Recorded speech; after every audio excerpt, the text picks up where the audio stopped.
ఒక అడవి జిల్లా ఆదిలాబాద్లో అద్భుతమైన కవి మన జిఆర్ కుర్మే గారు. సో అతనితో నా మొదటి ఇంటర్వ్యూ ఎందుకు చేస్తున్నా అంటే దానికి చాలా కారణాలు ఉన్నాయి. ఎందుకంటే సార్ పుట్టింది 1947 సంవత్సరంలో. మన భారతదేశానికి స్వాతంత్రం వచ్చిన సంవత్సరం అది. సో మన భారతదేశానికి స్వాతంత్రం రాకముందు ఒక 4 నెలల ముందే పుట్టిండు. అలాంటి ఒక అద్భుతమైన వ్యక్తితోటి నేను నా ఇంటర్వ్యూ ఫస్ట్ రావడం నిజంగా నాకు హ్యాపీగా ఉంది. తర్వాత మరొక విషయం ఏంటంటే కళాకారుడు. సో అద్భుతమైనటువంటి రచనలు చేసినటువంటి గొప్ప వ్యక్తి, కళాకారుడు, చాలా మంచి మనిషి. నా పట్ల ఎంతో మంచి ప్రేమ భావన ఉన్నది, నా పట్ల కానీ నా కుటుంబం పట్ల కానీ. చాలా రకాలుగా నన్ను కూడా చాలా ఎంకరేజ్ చేసినటువంటి మంచి మనిషి జిఆర్ కుర్మే గారు. సో అలాంటి వ్యక్తిని నేను నా మొదటి ఇంటర్వ్యూగా నేను తీసుకోవడం రియల్లీ నాకైతే చాలా చాలా హ్యాపీగా ఉంది. సో చాలా విషయాలు మనం సార్ని అడిగి తెలుసుకుందాం. చలో మరి ఇంకెందుకు ఆలస్యం, ఇప్పుడు మనం సార్ తోటి ఇంటర్వ్యూలో చాలా విషయాలు తెలుసుకుందాం. ఓకేనా? రైట్. నమస్కారం సార్, కుర్మే సార్. నమస్కారం సార్. నమస్కారం. బాగున్నారా? బాగున్నాను. Okay, fine. సో చాలా రోజులకు కలిసినాం. చాలా థ్యాంక్స్ మీరు కలిసిన దానికి. సంతోషం, చాలా సంతోషం సార్ మీరు మాకు టైం ఇచ్చినందుకు. ఎందుకంటే మనం కలవక ఇప్పుడు ఎన్ని రోజులు అవుతుంది సార్? ఏం లేదు సార్, దాదాపు ఒక 4, 5, 6 సంవత్సరాలు అవుతుంది అనుకుంటా. అంతే. అంతేనా? ఎట్లా ఉంది సార్ ఇప్పుడు? ఎట్లున్నారు మరి? ఏం నడుస్తున్నది ఇప్పుడు? ఏం నడుస్తలేదు. ఇక ఏజ్ ఎక్కువైన కొద్దీ ఇక నా పనులన్నీ అన్ని పక్కకు పెట్టేయడం జరిగింది. కవిత్వం కానీ నటన కానీ. అంటే నేను కవిత్వము, నటన, తర్వాత ఇంకా అంటే అన్ని రంగాలలో, రాజకీయం, ప్రతి రంగంలో కూడా నేను తిరిగిన వాడిని, పనిచేసిన వాడిని. కానీ ఇప్పుడు ఏది చేతనైతే లేదు, కాబట్టి ఇప్పుడు నేను ఏం చేయలేకపోతున్నాను. ఈ టైంలో మీరు రావడము, నన్ను ఇంటర్వ్యూ చేయడము ఎంతో ఆనందం అనిపిస్తుంది నాకు. ఫస్ట్ ఆఫ్ ఆల్ నాకు హ్యాపీనెస్ సార్. దానికి రీజన్లు కూడా నేను ముందే చెప్పిన మీతోటి ఎందుకు ఫస్ట్ ఇంటర్వ్యూ అని. సో నా పర్సనల్గా నాకు హ్యాపీ. ప్రస్తుతానికైతే మీరు కొంచెం హెల్త్ పరంగా సిక్ అయి ఉన్నారు కాబట్టి. సిక్ అయి ఉన్నాను. సో కవితలు ఏమి రాయట్లేదు, ఇక రాయటం లేదు. సార్ మీరు ఇప్పటిదాకా ఎన్ని కవితలు రాసిండ్రు? అబ్బా, బాగానే రాసిన సార్. బాగానే రాసిన. బాగానే అంటే ఎంత లేకున్నా వేలల్లో ఉంటాయి, కానీ తక్కువ ఉండవు. ఓకే. అంటే ప్రతి సంఘటన మీద నేను ఒక కవిత రాసేవాడిని అప్పుడు. కానీ ఇప్పుడు నాతో కవిత రాయడం కానీ నటించడం కానీ ఏది కావడం లేదు. ఇప్పుడు అవ్వట్లేదు. అది లేదు. అయితే అప్పుడు నటించేవాడిని, కవిత రాసేవాడిని, ఒక నటుడిగా, కవిగా గుర్తింపు తెచ్చుకున్నా. మళ్ళా ఆంధ్రప్రదేశ్లో ఎక్కడ ఏ మూలకు కవిత్వం ఉన్నా పోయేది. రవీంద్ర భారతి గాని హైదరాబాద్ లోని అంటే వివిధ కార్యక్రమాలకు మీరు అటెండ్ అయ్యేవాడిని. మళ్ళా ప్రతి స్టేట్ లెవెల్ ఏది ఉన్నా కానీ నేను వెళ్ళేవాడిని. ఆదిలాబాద్ నుంచి ఫస్ట్ నాకు పిలుపు వచ్చేది. ఆదిలాబాద్ నుంచి మీకే ఫస్ట్ పిలుపు వచ్చేది. నేను కూడా వాళ్ళతోటి కాంటాక్ట్ లో ఉండేవాడిని ఎప్పుడు. ఎవరితోటి? కవులతోటి. ఓకే. వాళ్ళ ఫోన్ నంబర్లు రాయడము, చేయడము, మాట్లాడడం ఇవన్నీ చేసేవాడిని. అవన్నీ ఈ పెద్ద పెద్ద కవులు, ఇప్పుడు సినారే లాంటి కవులతోటి కూడా నేను సంబంధాలు పెట్టుకున్నాను. సినారే గారితో కూడా మీరు వర్క్ చేశారు? అవును. సినారే తర్వాత చాలా మంది అన్ని మర్చిపోతున్నా. కానీ సినారే తోటి నేను కలిసి కూర్చున్నది, ప్రోగ్రాంలలో ఉన్నది ఫోటోలు ఉన్నాయా సార్? అవునవును. Okay, right. ఓకే. అయితే మీరు ఇప్పుడు 1947లో పుట్టారు కదా, ఇప్పుడు మీకు ఎన్ని సంవత్సరాలు సార్? నాకు 78 సంవత్సరాలు ఉంటాయి. 78 సంవత్సరాలు ఉంటాయి మీకు. సో మనం సరిగ్గా ఒక 78 సంవత్సరాల క్రితం ఏం జరిగింది అని చూస్తే మరి మీ నేపథ్యం ఒకసారి చెప్పండి, మీ గ్రామం, మీ తల్లిదండ్రులు. మా గ్రామము చిన్న పల్లెటూరు. అయితే అక్కడ ప్రతి ఒక్కరు చిన్న చిన్న చేన్లు. ఊరు పేరు చెప్పలేదు సార్ మీరు. కరత్వాడ విలేజ్. ఓకే. కరత్వాడ ఎక్కడ సార్ అది? కరత్వాడ ఇది బోత్కు 3 కిలోమీటర్ల దూరంలో. Okay, right. బోత్ మండల్ కేంద్రానికి 3 కిలోమీటర్ల దూరంలో ఉంటది. అక్కడ అందరు కూడా గోండ్స్, మున్నూరు కాపు, నాయకపోళ్ళు, మాదిగ వాళ్ళు ఉంటారు అక్కడ. ఓకే సార్, అయితే అక్కడ చూసి చెప్పండి, లేదంటే నన్ను చూసి చెప్పండి. రైట్. అయితే అక్కడ ఏమున్నాయంటే ఓకే, ప్రజలు చదువు లేదు, సామాజికంగా ఎదగలేరు ఎవరు. అందరూ మామూలుగా వ్యవసాయం మీద ఆధారపడి బతికే వాళ్ళు, భూమి దున్నుకుని బతికే వాళ్ళు ఉండేవారు. అయితే నేను కూడా చిన్నప్పుడు స్కూల్ పోయిన తర్వాత ఇంటికి పోయిన 3 కిలోమీటర్ల దూరం నడిచిపోయి బోతులో స్కూల్ చదువుకొని మళ్ళీ ఇంటికి అయిన తర్వాత 3 కిలోమీటర్లు నడిచిపోయిన తర్వాత మళ్ళా చేను దగ్గర ఉండేది మా పాత కరత్వాడకు. అంటే కరత్వాడ ఇప్పుడు కొత్తది పాతది అని రెండు ఉన్నాయా? రెండు అయినాయి ఇప్పుడు. ఇప్పుడైనాయా? అప్పుడు లేదు, ఒకటే. అప్పుడు ఒకటే కదా? ఒకటే కరత్వాడ. ఓకే. ఇప్పుడు మాత్రము 2 అయినాయి. ఓకే. పాత కరత్వాడ మొత్తం లేచిపోయింది. పెద్ద ప్రాజెక్ట్ అయింది ఒకటి అక్కడ చెరువు. ఏం ప్రాజెక్ట్ సార్ అది? కరత్వాడ ప్రాజెక్టే, పేరే అది, కరత్వాడ ప్రాజెక్ట్. అయితే నేను చిన్నప్పటి నుంచి, అంటే నా చిన్నతనంలోనే నా తల్లి 1 సంవత్సరం వయసు ఉన్నప్పుడే నా తల్లి చనిపోయింది. 1 సంవత్సరం అప్పుడు? అంతే. నాకు సుఖం అనేది చిన్నప్పటి నుంచి లేదు. ఇప్పుడు అదేమంటారు, కక్కుడు బయలు అంటారు కదా, అది వచ్చింది. ఆ రోగం ఏదో వచ్చి చనిపోయింది. నాకు తెలియదు. అయితే నాకు తల్లి లేదు చిన్నప్పటి నుంచి. కానీ నేను నాకు కొన్ని కోరికలు ఉండేవి, అలవాటు చేసుకున్నా. అట్లా ఏంటి సార్? చెడు పనులు ఎటువంటి చేయకూడదు, అబద్ధం ఆడకూడదు, ఇటువంటి అన్ని ముందే చిన్నప్పుడు నేర్చుకున్నాం. ఎవరిని కూడా ఒరే అని పిలవద్దు. ఓయ్. ఓకే, అక్కడ చూసి చెప్పండి సార్, లేదంటే నన్ను ఓయ్ అని పిలవాలా, అతని పేరు పెట్టి పిలవాలా, రెస్పెక్ట్ ఇచ్చి పిలవాలా. ఓకే. ఇట్లా ఇవన్నీ నేర్చుకున్నాను. నేర్చుకున్న తర్వాత అందరిని కూడా ఓయ్ పేరు పెట్టు. అప్పుడు ఓయ్ అని పేరు పెడుతుండ్రు. మా దగ్గర అంతా మున్నూరు కాపు, గోడ్స్, గోడు దొరలు అంటుండ్రు అప్పుడు. వాళ్ళు ఉండేవాళ్ళు. బోతు కూడా వాళ్ళ చేతి కిందనే ఉండేది. అంటే దసరా జంబిగా కొట్టుడు కానీ, దసరా పండుగ నిర్వహించుడు కానీ, దీపావళి కానీ, ఇవన్నీ కూడా మా ఊరి దొరలు పోయి బోతుల చేస్తేనే అక్కడ అయ్యేది. అంటే బోత్ తాలూకా కేంద్రం మొదటి నుంచి. అచ్చా, తాలూకా మొదటి నుంచి అది తాలూకానే? తాలూకా కేంద్రం. అంటే ఒక ఎమ్మెల్యే అట్లా ఉంటుండే. అయితే అది మళ్ళీ ఎమ్మెల్యే కూడా ట్రైబల్ ఏరియా. అది రిజర్వ్డ్ అన్నట్టు. రిజర్వ్డ్. అది మొదటి నుంచి రిజర్వ్డ్. ఓకే. కానీ ఇక మా కరత్వాడ, ఎందుకంటే దాని దొరలు కరత్వాడ వాళ్ళే కాబట్టి అది రిజర్వేషన్ వాళ్ళకు గోడ్స్కే పోయింది అది. ఓకే. అయితే నేను చిన్నప్పుడు మళ్ళీ అక్కడ అన్టచబిలిటీ ఎక్కువ ఉండేది. సార్, మీ అమ్మ పేరు చెప్పలేదు? పోసాని. నాన్నగారి పేరు? అడెల్లు. ఓకే. సంవత్సరానికి మీకు సంవత్సరం అప్పుడు చనిపోయింది. ఓకే. కలరా తోటి. కలరానే కక్కుడు బయలు అంటే అదే కదా. ఓకే, కక్కుడు బయలు అంటే కలరానే. అప్పుడు కలరా అని ఇవన్నీ లేవు ఇంగ్లీష్ పేర్లు. కక్కుడు బయలు అయిందంటే వాళ్ళు చనిపోయేది. అదే ఒక 2-3 సార్లు 3-4 సార్లు పోయిందంటే పోయేది ఇక మందులు లేక. మరి మీ నాన్నగారు? మా నాన్నగారు ఊరు కొత్తవాళ్ళు పని చేస్తుండే.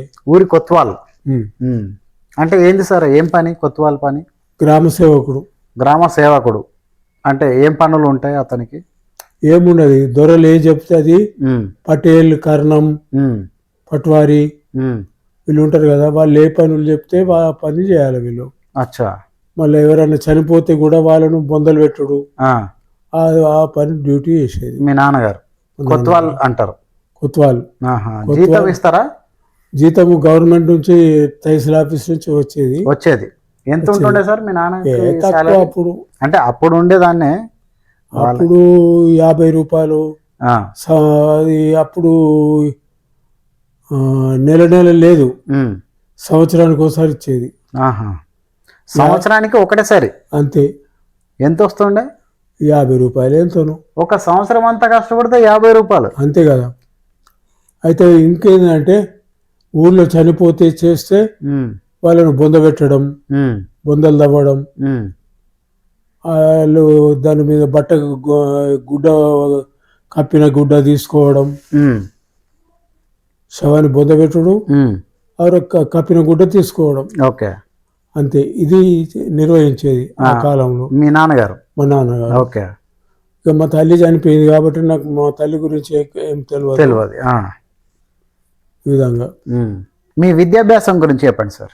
విద్యాభ్యాసము నేను మొట్టమొదట మా దొరల ఇంట్లోనే విద్యాభ్యాసం స్కూల్ నడిచేది.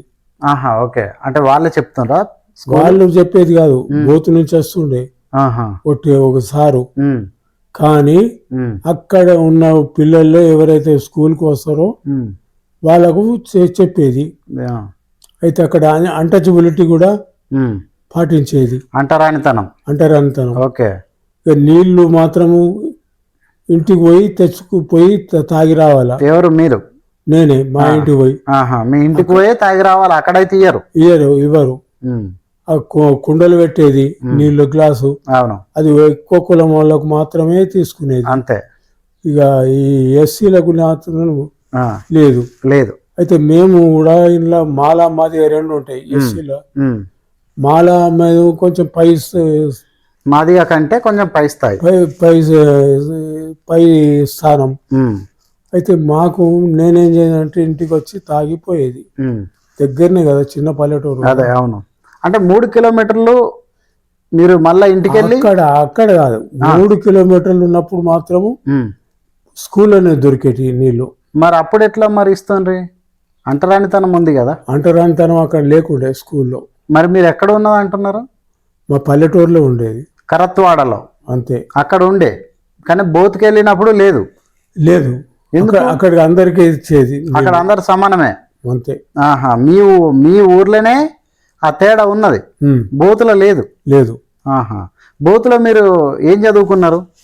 నేను 3వ తరగతి నుంచి 3, 4 నుంచి 5, 6, 7, 8, 9, 10, 11 వరకు బూతులే చదివినా. ఓకే.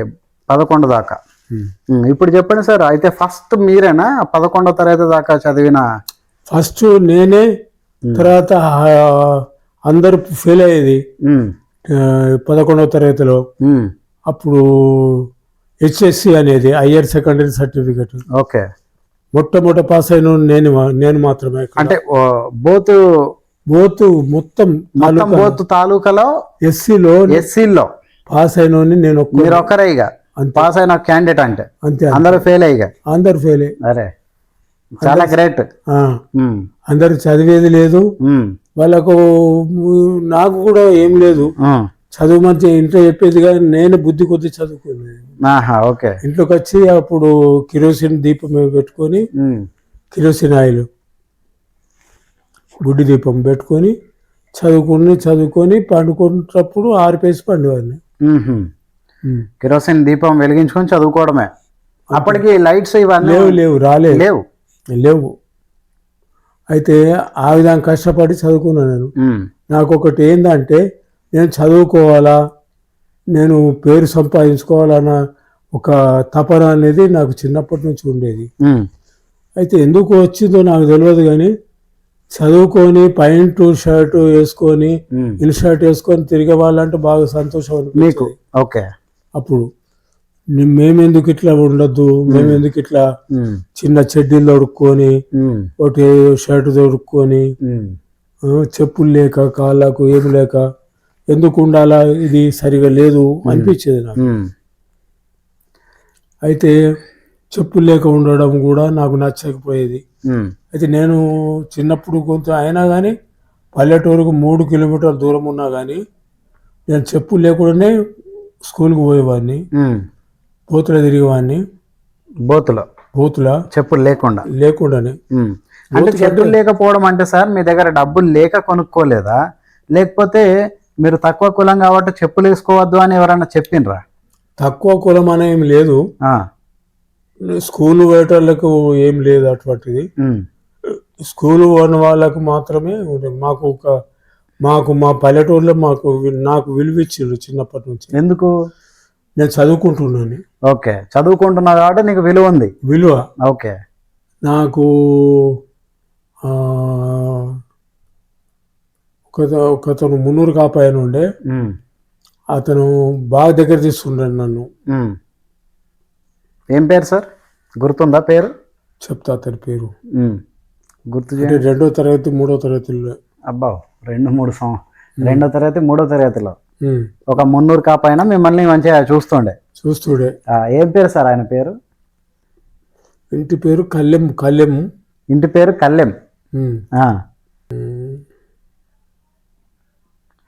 సరే, ఎనీవే గుర్తుకు రావట్లేదు కానీ ఆ మనిషిని అయితే మీరు గుర్తు పెట్టుకున్నారు, మిమ్మల్ని చేరదీసినట్టు.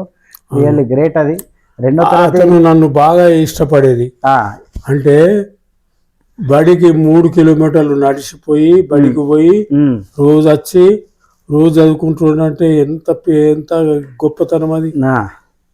అప్పుడు లేదు కదా, మాల వాళ్ళకు చదివే లేదు. అవును, బూతులో ఉన్న వాళ్ళు మాది వాళ్ళు రాకపోరు స్కూల్కు చక్కగా. మేము కరత్వాడ నుంచి అంత దూరం నడిచిపోయి మళ్ళా తిరిగి వచ్చేవాళ్ళం. ఓకే. మళ్ళా అన్నం లేకున్నా కానీ పగటికి తినక ఉండేవాడిని.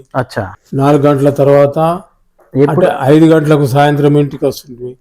ఇంటికి వచ్చిన తర్వాత కొంచెం నాకు అన్నం కాదు, గట్క, జొన్న గట్క కొద్దిగా తీసుకొని తినేది. గట్కనే, అన్నం లేదు. అన్నము ఆదివారము రాత్రికి అన్నము, బియ్యం. అంటే ఇంటికాడ ఎర్ర బియ్యం. ఆదివారం నాడే అన్నము, తెల్లటి కావు. అప్పుడు ఎర్ర ఉంటుండనా బియ్యం? ఎర్ర బియ్యం అంటే చేనులలో పడిని. ఇప్పుడు వారం అంతా కలిపి ఒకటే రోజు అన్నం తింటారు అంతే. ఎందుకు అట్లా మరి? అవి ఉండే కదా ఇంట్లో, పండించేది కాదు అప్పుడు? పండించేది లేదు, ఎర్ర బియ్యం పండేది చేనులలో. అవి కొన్ని ఉంచుకునేది. అయితే ఇప్పుడు పండుగలు ఉంటాయి కదా, ఏదైనా ఒక్క పొద్దులు ఆనాడు బియ్యం పెట్టుకొని తినేది. మిగతా జొన్న రొట్టె గట్క, జొన్న గట్క అట్లా తినేది మేము. అంటే పండుగలు వచ్చినప్పుడు ఎప్పుడన్నా ఒక పొద్దున్నప్పుడే అన్నం తింటారు ఇక. అయితే మిగతా 6 రోజులు మీరు గట్క జొన్న రొట్టె అంతే. ఇక పప్పు ఏమైనా చేస్తారా? పప్పు అంటే అది కందిపప్పు, తోగరిపప్పు అంతే. మినపప్పు, పెసరపప్పు, 3 చేనులలో పడేటి. ఓకే. బస్ అవే తినేటి. అవి వేసుకొని గట్క కలుపుకొని తినడం. ఓకే, చెప్పండి. అయితే నాకు చిన్నప్పుడే తల్లి చనిపోయింది కాబట్టి నాకు ఆదుకునే వాళ్ళు లేరు. ఇక మా తండ్రి ఒక్కడే. ఇక మా తండ్రి ఏంటంటే ఒక గట్క రుద్దుతుండే, తినమంటుండే, తింటుంటివి. నేను తింటుంటే మా అన్నని తిని చేనులకు పోతుండే. అన్న ఉన్నాడా? అన్న ఉండే. ఓకే. మొత్తం ఎంతమంది సార్ మరి మీరు? మేము మా తండ్రికి 3 భార్యలము. 3 భార్యలు. ఒకళ్ళ తర్వాత ఒకళ్ళని చేసుకున్నాడు. ఓకే. మా తల్లి చిన్నది అందరికంటే. ఓకే. మా తల్లికి నేను చిన్న కొడుకును. పెద్ద కొడుకు కర్రెన్న అని కరత్వాడలో ఉండేవాడు. కరత్వాడలో ఉంటుండే. నేను కూడా కరత్వాడలో ఉంటుండే, కానీ నేను ఇక ఎర్రగుంటి కదా కొంచెం, నన్ను ఇక కర్రెన్న పోదురు. ఇక ఆడ ఎర్రోడు అంటుండ్రి. మీ అన్ననేమో కర్రెన్న, నిన్నేమో ఎర్రోడు అంటుండ్రి. ఓకే. చిన్నగా ఉంటే మంచిగా చిన్నప్పటి నుంచి నా రైటింగ్ కూడా మంచిగా అది నేను రాసిందే. ఏది సార్? పునాది రాయి నేను రాసిందే. ఇవన్నీ రచనలు మీయే ఇక. జిఆర్ కుర్మే నేను రాసింది. జిఆర్ కుర్మే రాసింది రైట్. పునాది రాయి అది నేను ఇది రాసింది. మీది ఫస్ట్ కదా సార్ రచన? మీరు ఫస్ట్ రాసింది ఇదేనా? పునాది రాయి. పునాది రాయి జిఆర్ కుర్మే. ముద్దుగుమ్మ ఇంకొకటి అంటే దీని తర్వాత రాసింది ముద్దుగుమ్మ. ముద్దుగుమ్మనే మొదలు రాసిన. ఇది అన్నారు కదా పునాది రాయి అన్నారు కదా. పునాది రాయి తర్వాత రాసిన. ఫస్ట్ మీరు రాసింది ఏంది ముద్దుగుమ్మనా? ముద్దుగుమ్మలో ఏమి ఉంటుంది స్టోరీ, అందులో ఒక ఎస్సీ అమ్మాయిని ఒక కాపు అబ్బాయి ప్రేమ పేరుతోటి మోసం చేస్తాడు. అచ్చా, కాపు అబ్బాయి మోసం చేస్తాడు. ముద్దుగుమ్మను. ఓకే, అది దాంట్లో భావం సారాంశం అది. నేను దాన్ని చిన్న బుక్, అది ఇంత కూడా లేదు, తక్కువ పేజీలు. 16 పేజీలదే కవిత్వం అది. మొట్టమొదటి ముద్దుగుమ్మ 16 పేజీలు ఉంటది. ఉన్నదా పేరు ముద్దుగుమ్మ? ఇది పునాది రాయి సార్. ఇది వెనకకు ఉంటుందా? ఇది అది ఏ సంవత్సరం మీరు రాసిండ్రు సార్ ముద్దుగుమ్మ? ఇది దీనికంటే ముందు. అదే అంటే ఏ సంవత్సరంలో? ఏ సంవత్సరం ఇది? ఇదా ఉంటుంది సెకండ్. అంటే మీరు ఎన్ని సంవత్సరాలకు మీరు రాయడం మొదలు పెట్టారు సార్ ఇట్లా రచనలు? ఇది 1994 జనవరిలో ఉన్నది. ఇది రాసింది అంటే దీనికంటే ఎన్ని సంవత్సరాల ముందు అది రాశారు మీరు? అంటే 92 నుంచి ఉంటుంది. 92లో మీరు ఫస్ట్ రచన మొదలు పెట్టారు అనుకుందాం అంతే. మర్చిపోయినా కొంచెం అటో ఇటో ఒక 2 ఏళ్ళు అయితే 90లో అయి ఉండొచ్చు, లేదా 92 గంటలనే ఉంటది ఇక. ఎందుకంటే ఆ ముద్దుగుమ్మ బుక్ కనబడతలేదా?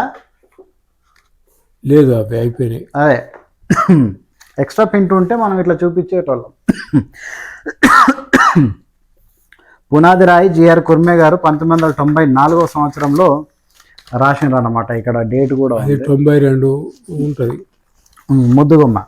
ఓకే, ఎట్లాంటి గుర్తింపు వచ్చింది మరి ఆ రచన మీరు రాయడం తోటి? ముద్దుగుమ్మ రాసిన తర్వాత అది ఒక పల్లెటూరు అమ్మాయిని తీసుకొని ఏ విధంగా మోసం చేసి ఆమెకు అంటే సెక్స్ లో వాడుకుంటాడు అన్నది అగ్ర కులస్తుడు, దాని మీద రాసిన. ఓకే, ఎట్లాంటి మరి ఆ కాలంలో అంటే 1990లో కదా అది, మరి అది మీకు ఎందుకు రాయాలనిపించింది? నాకు ఎందుకంటే నేను మొదటి నుంచి కమ్యూనిస్టు భావాలతో తిరిగేవాడిని. కమ్యూనిస్టు భావాలు ఉన్నాయి. అయితే బోతులో కమ్యూనిస్టు పార్టీ బాగా పనిచేసేది. ముఖ్యంగా బోతు, కౌట, కనుగుట్ట, పొచ్చర ఇక్కడికి వెళ్ళి వచ్చేవాళ్ళు అన్నమాట.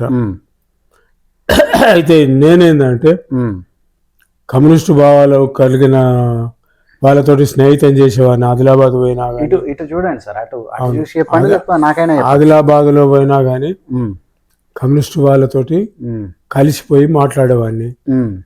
అక్కడ జరిగే ఉంటాయి కదా, అంటే తప్పిదాలు, అంటే ఎస్సీల మీద ఏ విధంగా దాడులు జరుగుతాయి, అవన్నిటి మీద చిన్నప్పటి నుంచి నాకు అవగాహన ఉన్నది. ఓకే, అయితే అందుకని మా ఊర్లో కూడా ఎవరిని కేర్ చేయకుండా ఉండేవాళ్ళం. మా తండ్రి కానీ, మా తండ్రి కొత్తవాళ్ళు చేసేది. కొత్తవాళ్ళు అంటే తెలుసు కదా, చెప్పాను మీరు, గ్రామ సేవకు తెలుసు. కానీ గ్రామ కొత్తవాళ్ళే కానీ గ్రామం మీద అధికారం ఉండేవాడు. అంటే తప్పుడు పనులు, తాగడం కానీ, ఇంకోళ్ళని తిట్టడం కానీ ఇటువంటివి లేవు. ఓకే, తండ్రి తాగపోయేది, ఏ కళ్ళు తాగపోయేది. ఓకే, ఈత కానీ, నల్లగాలు కానీ, తెల్లగాలు కానీ ఏవి కూడా తాగడిగా ఏది లేవు, అటువంటి రకం. ఓకే, మీరు సార్ మరి మీరు తాగేనా మరి ఈత కళ్ళు? నేను తాగా కదా. ఏ తాగరా? ఎప్పుడు తాగలేదు? తాగలే. మీ నాన్న లెక్కన మీరు కూడా అంతే కదా. చెప్పండి తర్వాత ఏంది? మా అన్న కూడా తాగలే. మీ అన్న కూడా కర్ర బోతులో ఉండే కర్రత్వాడలా, అతను కూడా తాగలే. మీకు తాగుడు మరి అలవాటు లేదు? మరి అలవాటు లేదు, మాది చెడు అలవాటు లేవు. మీ నాన్న నుంచి వచ్చింది అది. ఏదన్నా కానీ ఒకటే అర్థం, నేను మంచిగా కావాలంటే ఏం చేయాలా అన్నది ఆలోచన వచ్చింది ఒకనాడు. అంటే మంచిగా కావాలంటే మంచి ఆలోచనలు ఉండాలి. మంచి ఆలోచనలు అంటే ఏంటి? తాగద్దు, తిట్టద్దు, ఇంకోళ్ళను లెక్క పెట్టకుండా పెద్దరికం చేయొద్దు, ఇవన్నీ అనుకోవాలా. ఓకే. అనుకున్న తర్వాత మరి అవన్నీ ఉండాలంటే మరి ఏం వదులుకోవాలా? చెడు అలవాట్లు వదులుకోవాలా. చెడు అలవాట్లు ఏది? ఈవెన్ టీ ఒక్క టీ తాగుతుంటే బోతుకొచ్చి మీరు అంతే. ఒక ఛాయ్ చదువుకున్నప్పుడా? చదువుకున్నప్పుడు ఛాయ్ కూడా తాగలేవు. మరి ఎప్పుడు అంటున్నారు మీరు ఇదంతా? ఇది చదివిన తర్వాత కొంచెం పొలిటికల్ కమ్యూనిస్ట్ పార్టీలో కొంచెం తిరిగిరా సార్? ఏ పార్టీలో తిరిగిండ్రు? సిపిఐలో తిరిగిండ్రు. ఓకే, కమ్యూనిస్ట్ భావాలు ఉన్నాయి. ఏంటి సార్ మరి మీరు అప్పుడు తిరిగినప్పుడు మీ పదవి ఏంది? అప్పుడు పదవి లేదు నాకు, కార్యకర్త అంతే. కార్యకర్తగా తిరిగిండ్రు. ఓకే. ఆ పార్టీ ద్వారా మీరు ఎవరికన్నా మరి హెల్ప్ చేసిండ్రా? సహాయపడ్డారా? పనులు చేసిండ్రా? సహాయపడు అంటే మంచితనం అలవాటు చేసుకున్నా.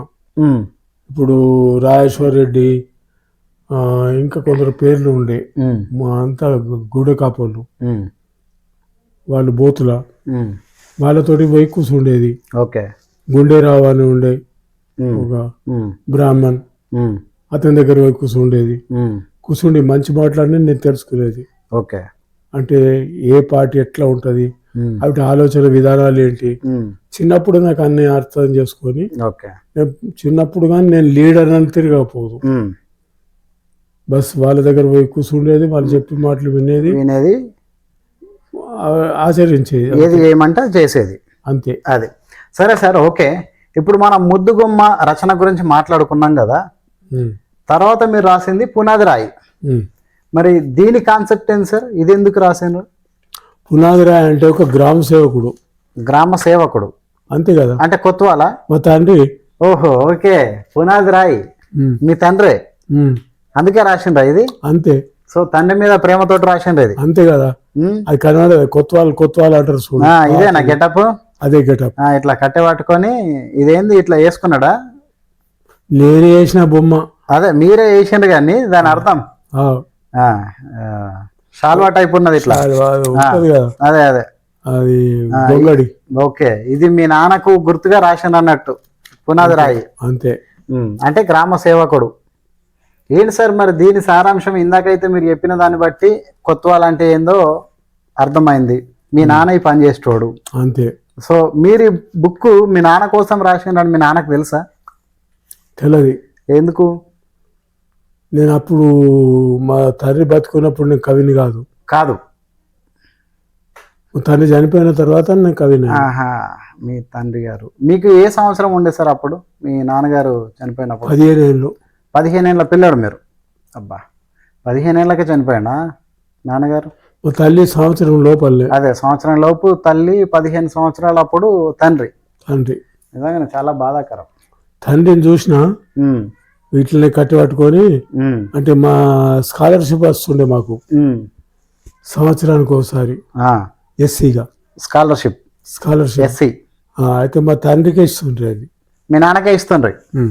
ఎన్ని వస్తుండే సార్ సంవత్సరానికి? 45 రూపాయలు ఎంతనో సంవత్సరానికి ఒకసారి వస్తుండే. అది మీ నాన్నకే ఇస్తుండ్రి అంతే. షర్ట్ తొడగా పోవు, షర్ట్ తొడగా పోవు. మీ నాన్న బరువెత్తులు ఉండి మీదకి వెళ్ళి ఒకటి అంతే తెల్లటి దుప్పటి వేసుకుంటుండే, అది తెల్లటి పటక చుట్టుకుంటుండే. తెల్లటిది ఒక షాల్వా టైపు, ఒకటి పటక, అంతే. అంగి ఉండదు మీ నాన్న, అంగి ఉండదు. ఇది కొత్వాల్ గ్రామ సేవకుడు వాళ్ళ నాన్న గురించి రాసిన బుక్ ఇది, పునాది రాయి. ఎంత ప్రేమ ఉండాలా నాన్న అంటే.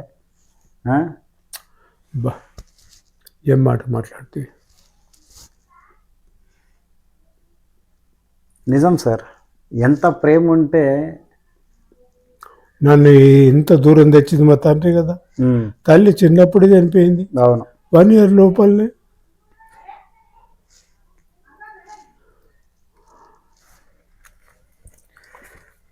గ్రేట్ సార్, మీరు చాలా గ్రేట్.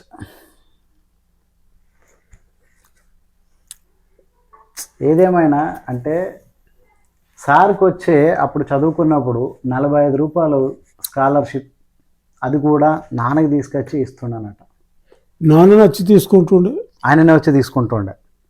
మీరు హెడ్ మాస్టర్ మా తండ్రికి ఇస్తుండ్రి, అందరి తండ్రులు. అచ్చా అచ్చా, ఓకే. అట్లా మా తండ్రి వస్తుండే తీసుకుండు.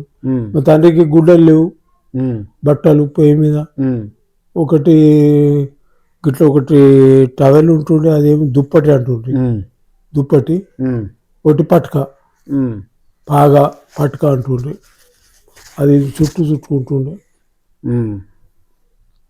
అంటే బట్టలు ఎందుకు లేవు సార్? కొనుక్కోలేదా లేకపోతే వేసుకోవద్దా? కొత్త వాళ్ళు అనేటోళ్ళు రెండు సార్. ఒకటేమో కొత్వాల్ అంటే కొత్వాల్ లాగా ఉండాలా, పని మనిషిలాగా, కానీ పటేల్ మాదిరి ఉండకూడదు.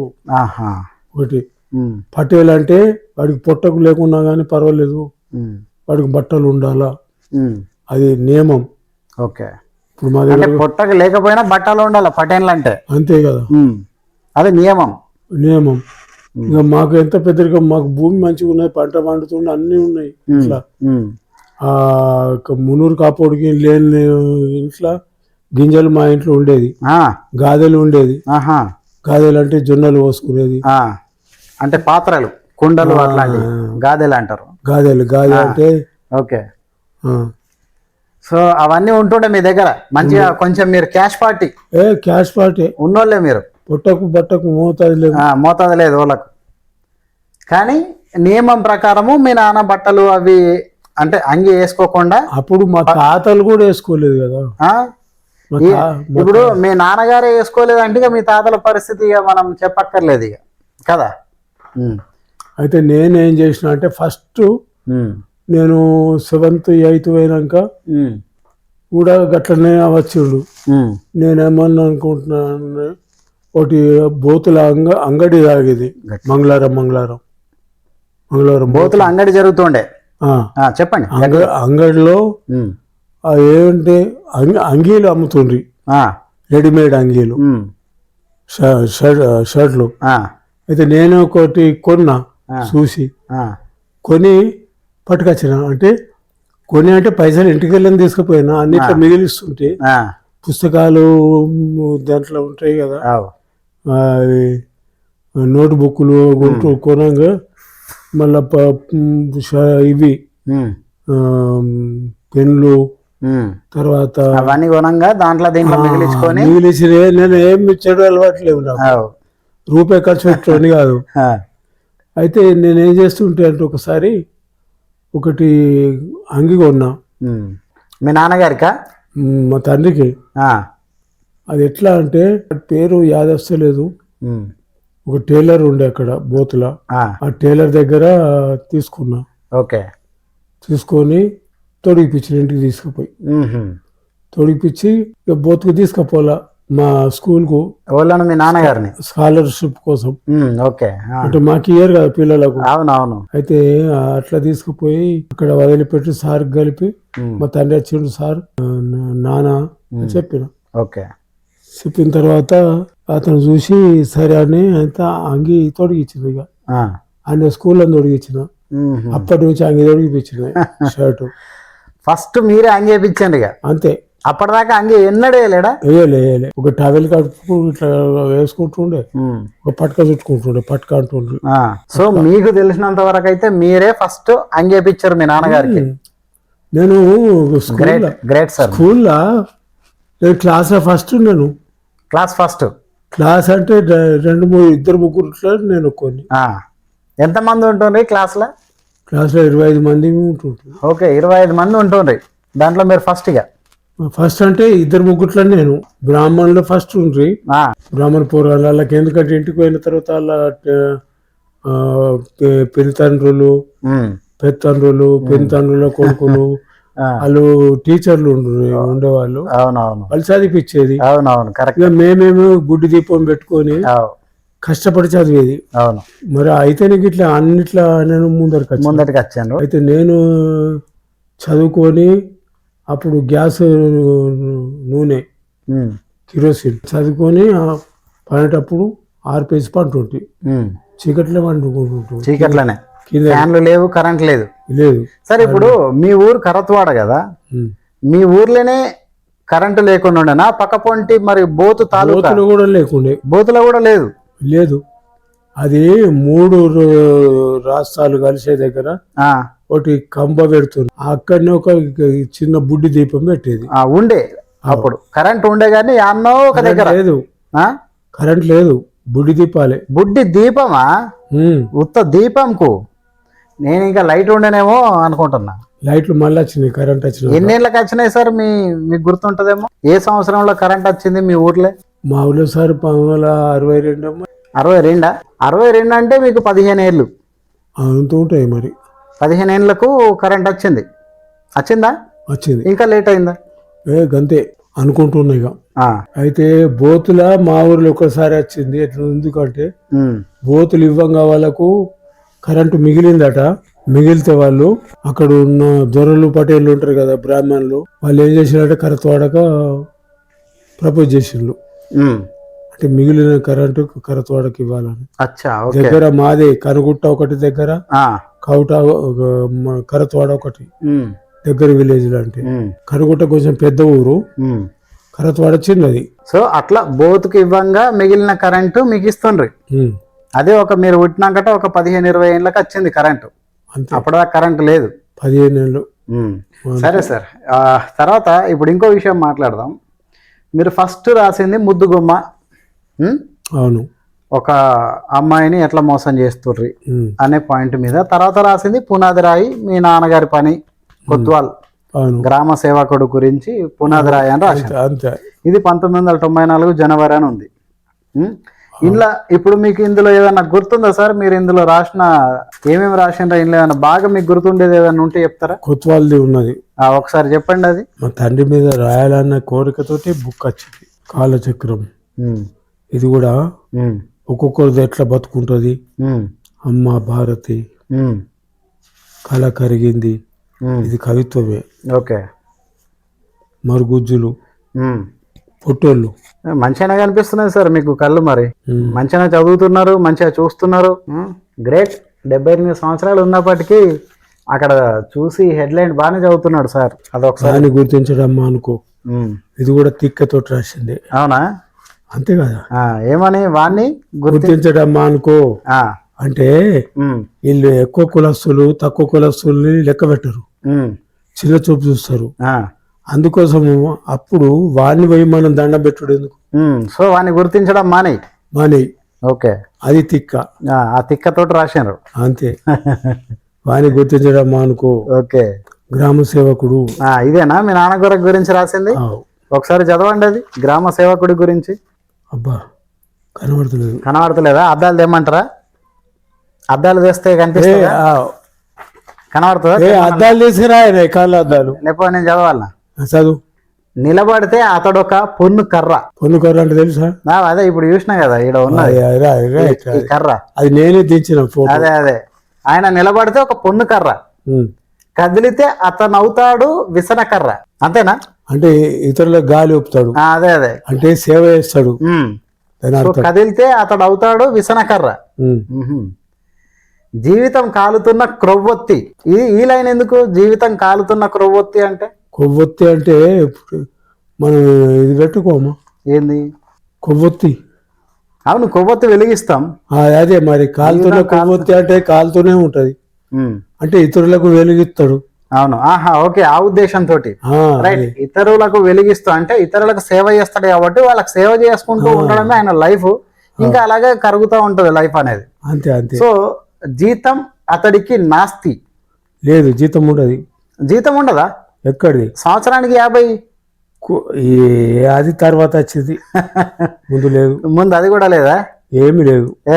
మరి జీతం లేకుండా ఎందుకు పని చేపిస్తారు? ఎట్లా చేస్తారు? పోవాలా, దండం పెట్టాలి, దొరలకు నమస్తే పెట్టాలా, నిలబడాలా, ఆడు ఏమన్నా చెప్తే వినాలా, పటేలు దొరలకు. ఆ పని ఇన్నందుకు ఏమన్నా ఇస్తే తీసుకోవాలి. ఇవ్వకపోతే అడిగేది లేదు. అడిగేది లేదు. మరి ఎట్లా అసలు?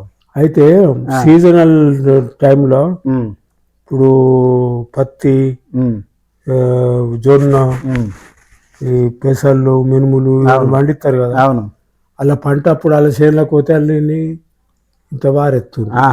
కొన్ని ఏవి కొని ఇస్తుండ్రి గంతే. ఇక అంతే. దానం ఇంత దానం చేద్దురు. అవి దానమా పాడా?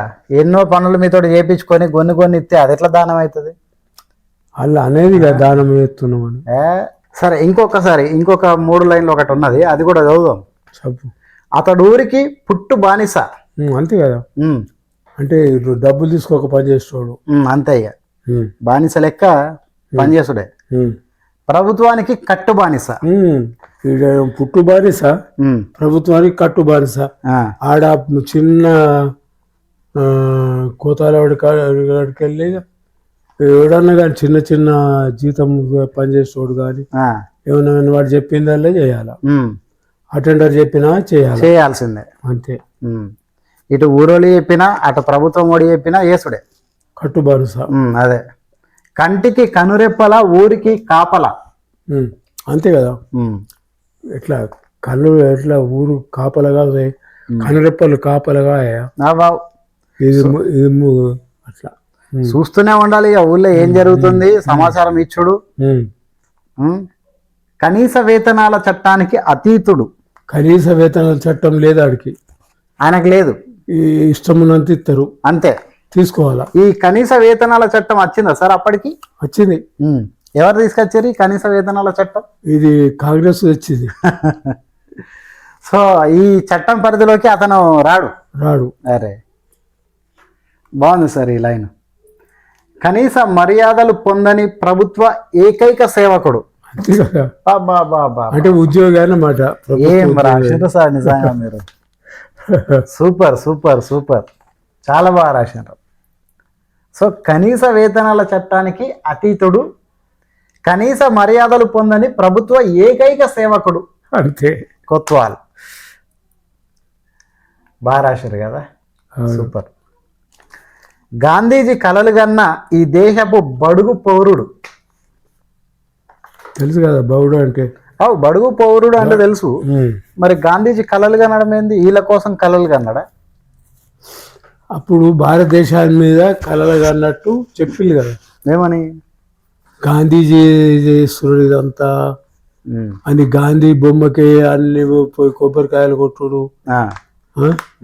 అన్ని చేసిండు కదా ముందు. అంటే అప్పట్లో మొత్తం గాంధీజీ పేరే వినబడుతుండే. మా ఏడికి పోయినా గాంధీ గాంధీ గాంధీ. సో అతడి గురించి మీరు రాశాను, గాంధీజీ కలలు కొన్న. అంటే ఇప్పుడు ఏందనంటే దేశమంతటా ఆయన పేరే వినబడుతుండే కాబట్టి ఆయననే మన దేశానికి అన్ని చేస్తున్నాడు, ఆయన ఇట్లా ఉండాలనుకుంటున్నాడు, ఇట్లా ఉంచాలనుకుంటున్నాడు అనేది మీ భావన. అంతే, ఆ పాయింట్లో రాశారు మీరు. అంతే. అతడే మన గ్రామ సేవకుడు. ఇది కరెక్ట్. అంటే గాంధీ కంటే పెద్దోడు. అంతే కదా. గాంధీ కంటే పెద్దోడా? నా దృష్టిలో పెద్దోడే కథం. అంతే. గ్రామ సేవకుడు అంటే ఏంది మరి? కలెక్టర్ ఉన్నాడు, జిల్లా సేవకుడు. జిల్లా సేవకుడు ఆయన కూడా కంటికి రెప్పలా చూసుకోవడమే జిల్లాని. ఈయన గ్రామ స్థాయిలో చూస్తాడు, ఆయన జిల్లా స్థాయిలో చూస్తాడు. అంతేనా? అంతే.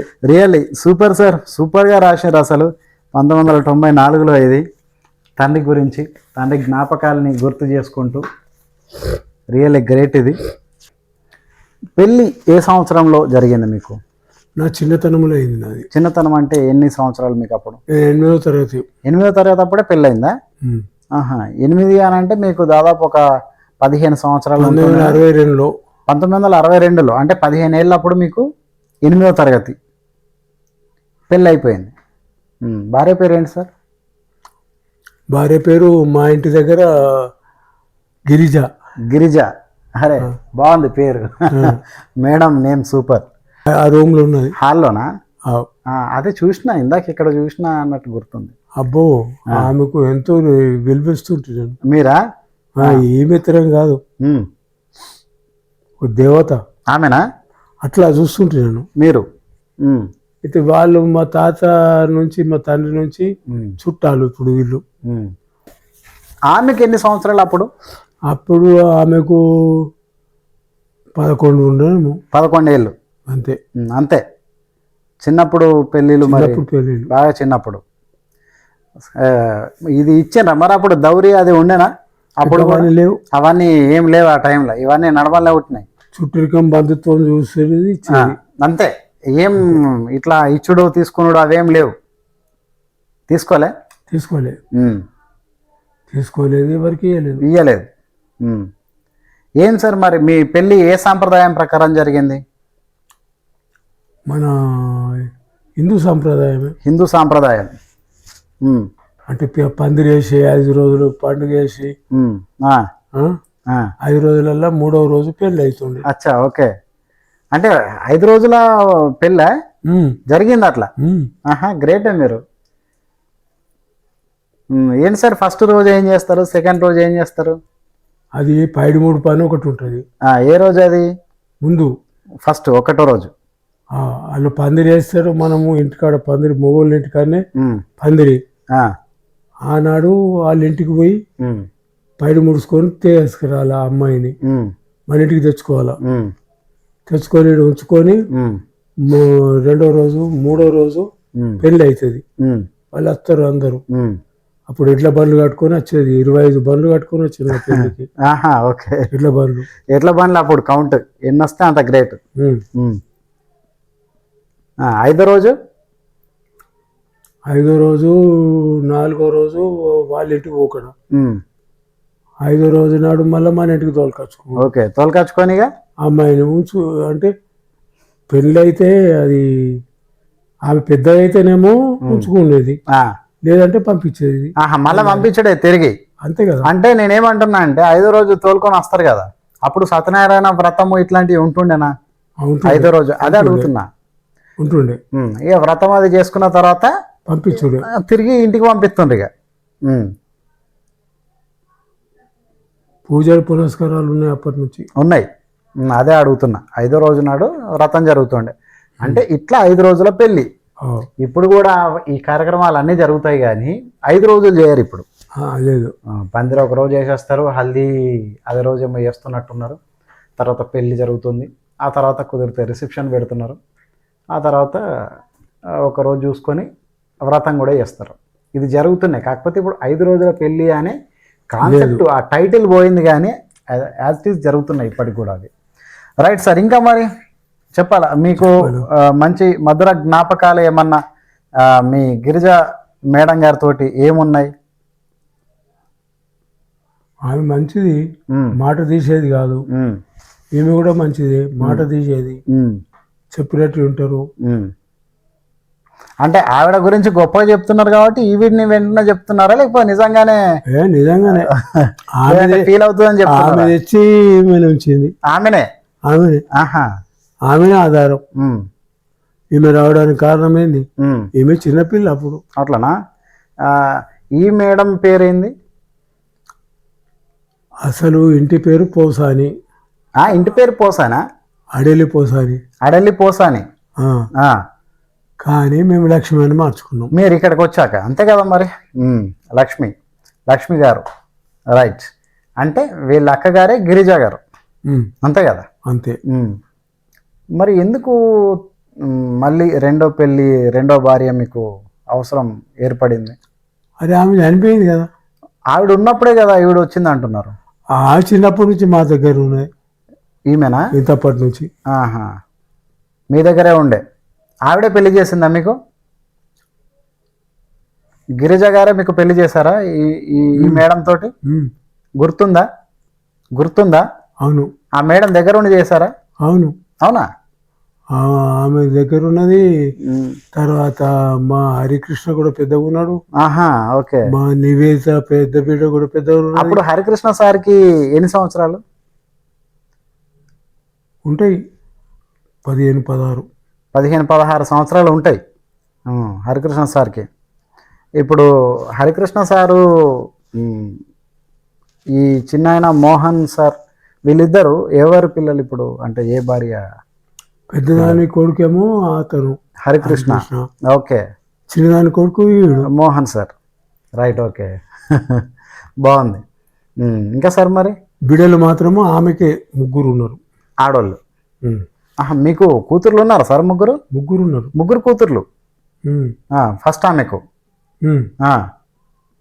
పెళ్ళిళ్ళు అయిపోయినాయి? పిల్లలు అయిపోయినాయి. ఎక్కడ సార్, ఎక్కడ ఇచ్చుకున్నారు? నిజామాబాద్లో ఉన్నారు, నిర్మల్లో ఉన్నారు. ఇంకొక కూతురు? ఇంకో కూతురు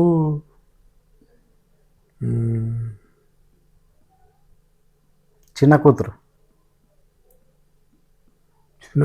నిజామాబాదు, పెద్ద కూతురు నిర్మలు, నడిపి కూతురు నడిపి కూతురు లేదు మరి. నేను మరి సరిపోతా. ఇది మామూలు కామెడీ కాదు సార్.